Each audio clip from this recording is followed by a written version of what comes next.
Wir haben ja fast keine Zeit mehr eigentlich.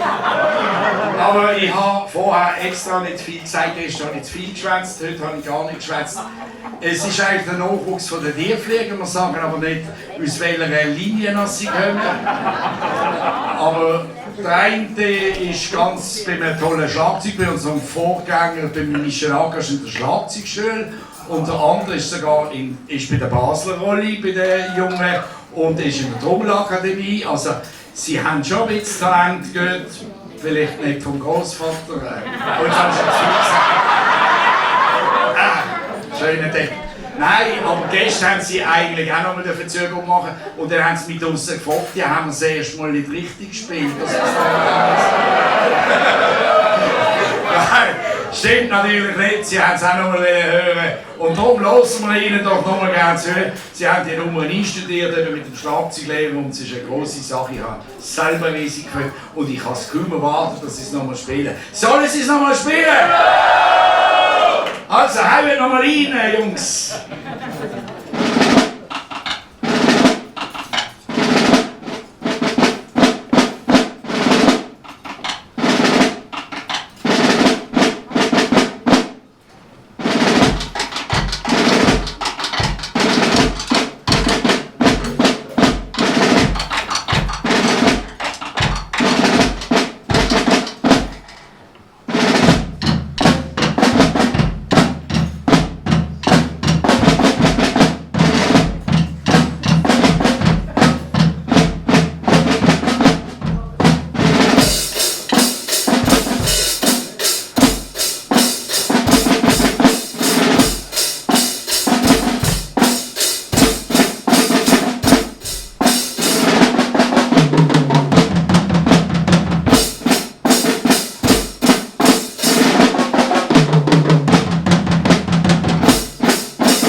ist, sie machen das noch auf der Büchse Haribo.